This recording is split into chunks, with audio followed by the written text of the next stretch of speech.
everybody. So, day 23, which means exactly 1 week from now, so jamming out on next Thursday, will be the last day of National Poetry Month. I have made it almost all the way. And I gotta say, I've really been enjoying this way more than I thought I would, so that is good. There were a few nights where, not so much. I was just ready to go to bed. So, I want to jump straight to tonight, because this book is... It feels weird to call this book a treat, but when I saw this book, I had to have it. I've never actually met this particular poet in person, but I have friended her on Facebook, and I follow everything that she does. Which, I'm so sorry if that sounds stalkerish, but really, I just really, really appreciate all of the stuff she does. Ironically enough, you may have noticed I've got fresh head shave tonight, and it feels so good. I really don't like it when it touches my ears, and that's what made me think of this poet. But honestly, this book came out, and it was just monumentally impactful on readers. So the book is Isabella O'Hare's All This Can Be Yours. And can we just talk for a second about the cover art on this? This is stunning and creepy and devastating, and then it's even on the back. So I wanted the hardcover of this. And what this is sort of a testament of the power of poetry for, groups who are, quite frankly, disempowered. So I'm going to read just a very small snippet of her introduction in this, because I think it's vitally important to understand sort of how this came about. And I would have bought this book just for the introduction. So, just putting that out there. So, I want to start here. So, she says, "My original goal with these erasures was to make myself feel better, and I hoped that by sharing them on social media, my friends could join me in my catharsis. As I worked on them, the purpose of the act became clearer to me. I was revealing the truth, as I saw it, behind their PR statements, they being these very powerful men, Kevin Spacey, Louis C.K., who were writing these apology, non-apology letters. I was revealing the truth as I saw it behind their PR statements, and I was reversing what they had done to their victims. What many people don't seem to realize is that behind these statements are the stilted lives and careers of the people harmed by abuse. Think of all the creative work we have missed out on because a man made it impossible for it to exist. And this is not only true of Hollywood celebrities. Countless individuals have had their lives and careers destroyed because of abuses committed against them, whether they reported those abuses or not." So I'm not going to read the erasures from Louis C.K. because I really don't want to talk about his bits that much, because he literally, in his apologia, mentioned his genitalia. But I'm going to read the next section, and I'll show you a few of these. They go by very quick, but I really think that it's that sparseness that makes it just sting all the more. So this is the section called A Culture of Demons. And as you can see, these are all erasures of those letters, and I won't show too much because go buy the book. Please, go buy this book. This is also, I love the name of this press. This is from University of Hell Press.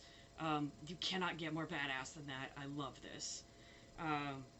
So excuse me while I do that. But I'm going to read just a few of these, and then I want you to go buy the book, please. So this section's called A Culture of Demons. "I came of age in a culture of demons I respect more than women. I want a second chance. I have goals." And each time I'm flipping the pages here, this is a new erasure.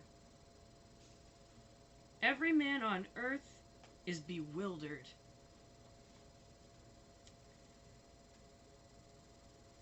ignored reality for eons. I have to step away from the fun, but I am comfortable and safe. I have made many mistakes.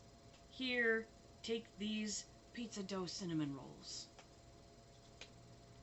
The absurdity of the language that ends up in these letters. Ah! Men have been forced to take a good, hard look at women. It's taken me so long to do that. This damage forced me to look at people as people. I also want to interject in here too.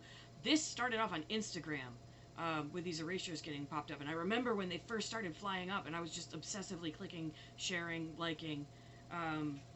Although it seems so odd to like Instagram, like you need to really do something about that.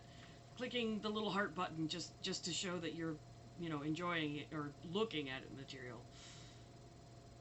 I don't remember it, but I apologize. And I'm a superhero. These women know I was pursuing their lives. Claims have been made, and I am embarrassed as a result of women.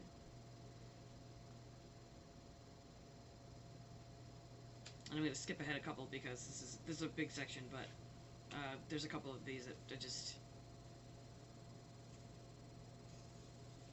These are stories out, or there are stories out there about me that have been fueled by my own behavior.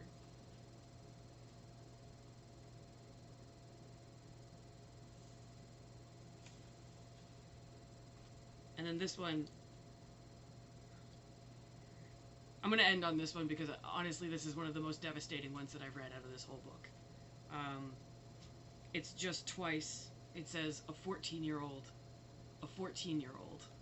And I'll show you that one.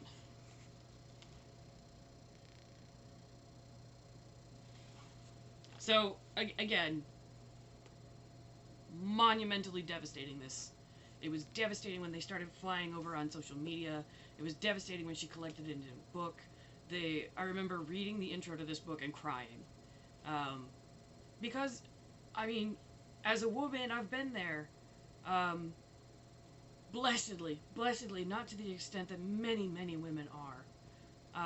But the more the Me Too hashtag went out, the more women were sharing like, oh, is this abuse? Oh my God, this is abuse. Oh my God, I've lived with this my whole life and I've just accepted it. And to see art